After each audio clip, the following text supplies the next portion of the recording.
I've been racking my brain and trying many takes of this intro to come up with some horse jokes or something. It's not working, so I'm just gonna go straight into it. This is Fallout Equestria Remains, and judging by the title, you obviously would be correct in saying that this is a fan-made game for the series My Little Pony. And you'd kind of be right, because this isn't just a singular fan-made game, or at least conceptually wise. This is a Fallout fan-made game with also a My Little Pony fan-made game. This is a combination of the two, and I was not expecting this to be any good. I will be very honest. But, and it's a big horse's butt, this is probably the most well-implemented, detailed, fan-made game I have ever come across. The absolute concept and fandom is just blended so well together. It's an amazing feat, hoof, and I thought of one, yay! It's an amazing game that you shouldn't judge based on title and cover alone, okay? That is not something you should do. I am going to show you why this game is absolutely probably one of the best fan-made Fallout games and My Little Pony story lore-ish type game out there. Holy shit, it's amazing. So, many of you are probably wondering, what is this game and how do I play it? Well, if you are familiar with the Fallout series, that explains pretty much everything. It's a Fallout game through and through. If you are not, well, strap in. This is an RPG questing game that has a lot of customization. You have a character that you can level up in any way you want, whatever you want to specialize in, and that helps you with questing and doing certain things. You have multiple choice dialogue options, at least in the Fallout stuff. I'm not entirely sure about this game if there's multiple choice stuff, but nevertheless, your character customization is very, very versatile in the game. So that's basically the game looping itself on how you play. Control-wise, it is WASD and mouse-driven. You can use A and D to move left and right. Down makes you crouch and also go downstairs. Up doesn't really do much. It makes you stand up and go up ladders and whatnot. Pretty simple stuff. Space is jump, and double tapping it makes you double jump. You learn all of this stuff basically in a very, very well put together tutorial area that I would suggest you go through firsthand, because not only does it have a lot of story stuff, yes, this story is actually kind of interesting, especially if you're a My Little Pony fan. The tutorial is... Just play the tutorial. I skipped it for the purposes of video-wise, but you really shouldn't if you are playing this for your first time. The mouse is how you do combat. You aim your aiming reticule with the mouse, and you left-click to fire. Right-click doesn't really do anything, and I think it soft-locked the game for me when I tried doing stuff, so I'm not going to click it right now. Still has a couple bugs in it, don't worry. It's actually quite fully finished, this game. Also, I'm not going to do it because it actually screws up the recording, but middle click, scroll wheel, middle click, whatever the case may be, starts VATS. So it basically freezes time, you get to aim, and then when you undo the time stop thing, you do your actions. If you're familiar with Fallout, you know exactly what that means. This game is... oh, it's something. It's something else because, like I said earlier, it meshes the Fallout world with the Equestrian My Little Pony world very, very well. For detail-oriented people here, you would know that because I'm a horse, I can't equip a weapon. But in the My Little Pony universe, because I am a unicorn, I can use magic, more specifically telekinesis, and that is how I am able to wield my weapons. There's also level up skills that let you power up more telekinesis things. You can also, with telekinesis, if I can find, there we go, we take our mouse and go over certain objects, we can highlight them and whatnot.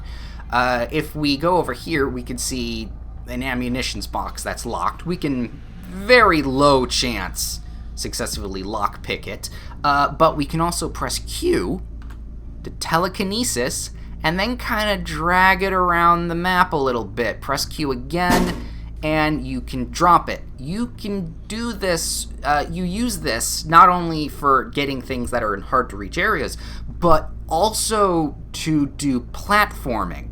Because this this is a side-scrolling game, side-scrolling shooter, more specifically, and most, if not all, Fallout games are top-down, isometric-y, first-person or something or other. This is the first Fallout that I am familiar with that is side-scrolling, which actually benefits the game greatly.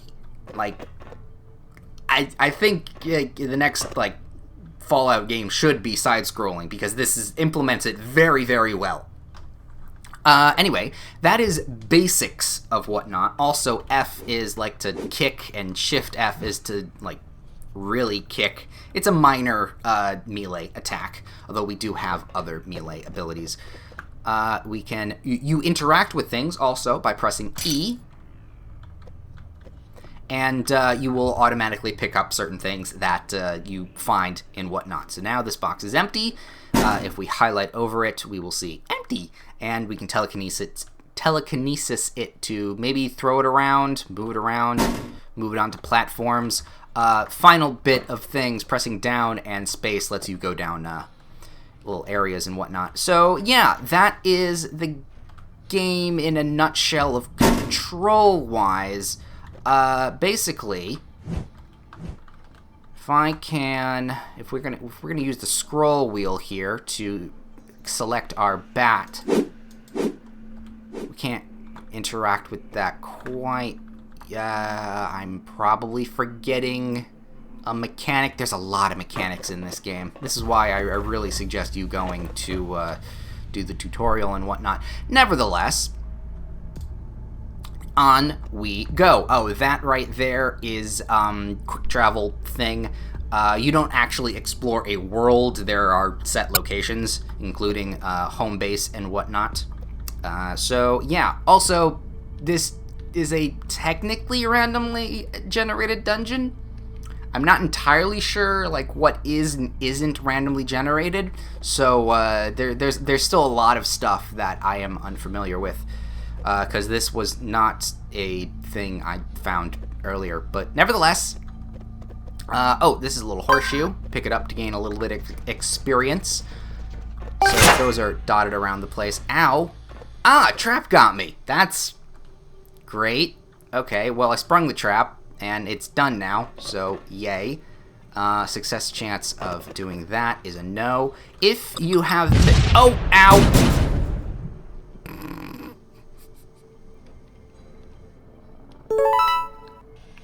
Ow.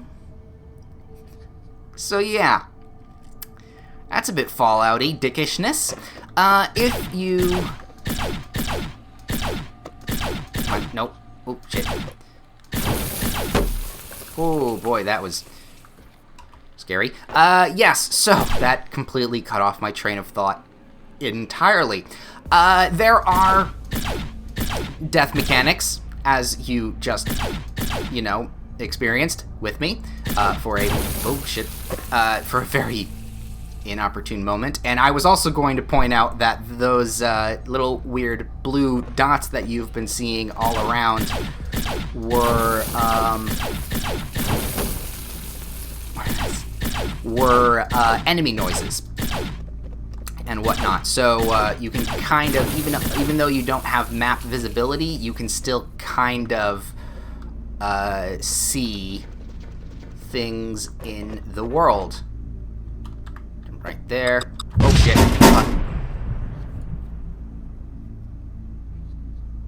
So, a couple more failed attempts at trying to talk about the game, and dying spectacularly, and I decided, how about we just talk about the menu system for a minute, okay? Yeah, menu system, yay, okay. So, pressing tab opens up the Pip-Boy on your butt, or that way as your cutie mark Pip-Boy symbol, as it would be. It has story implications, I'm not entirely sure on what.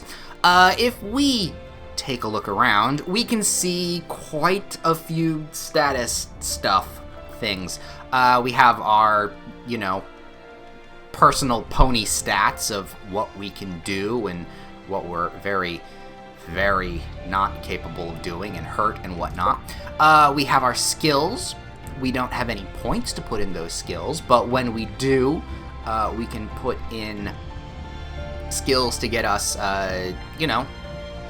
better telekinesis, better ranged weapons, magic. Magic is actually a very interesting thing. Other, Fallout-y stuff. Perks as well. You almost died, but got saved by mass energy resource systems.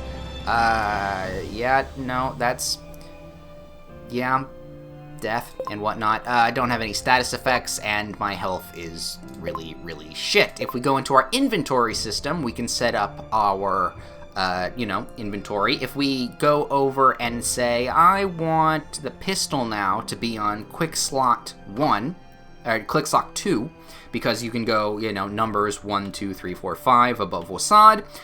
Just click on the number, and it automatically sets to that specific weapon. We go to armor, we can, click, unclick to equip it. We have on the right-hand side here our health and all our status and whatnot, and 100% body armor and whatnot.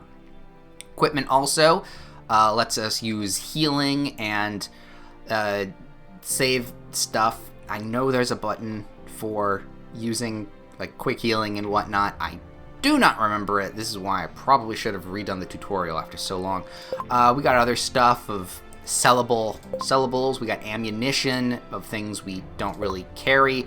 I don't believe there is carry weight capacity. So we don't really have to worry about how much we're holding. But I do know that there is weapon degradation, so you do need to repair stuff every now and then. We go into information. We have the world map. Again, we can't exactly explore the world, but we can travel from place to place. Our quests that we have active, starred ones, are the main quest, notes about the world and enemies in it and what we've done. And the map to tell us, hey, this is where you are in the specific area. This is deep. This is very, very deep, and I'm going to use the mouse wheel to switch to the bat with nails in it to just do something with. God damn it. Melee might be a better option. I'm not good with shooting. Anyway, let's go back and use our checkpoint system. Hold E to respawn back to where we were, because we have absolutely no health whatsoever. And we are going to get our asses kicked if we go in that direction. So I say we go in this direction instead. I've already looted these boxes and whatnot. Going down. Can't do that. That doesn't do anything. Wooden crate. We can telekinesis this wooden crate, and that's how you do certain platforming. Was that in one of the cuts and death things? I don't remember. Yeah, we can, if we shift F, there are some destructible secret walls here and there that we can go through. We can then pick up some more stuff, get more of that. Those are doors that are very much locked. Get some stuff. We got some caps, which are the currency in this world. Heavy crate, can't do anything with that yet. If I could, though, I probably could make a platforming thing to get up here, but we cannot. So we're gonna just double jump and keep moving. Ooh. That's a secret wall. We can just keep breaking. Here we go. Can I jump in? No, we need to... Dude, this is obviously going to be destroying my weapon very much. Because my kick is much more powerful than my weapon. Come on. Up we go. Ah, rad roach. Take some empty armor. Actually, that's a good question. How much did that break? 70. Oh, yay. No, that's very not good. Although that was a very nice swing with the crowbar and whatnot. Ooh, there's some things down there. That's...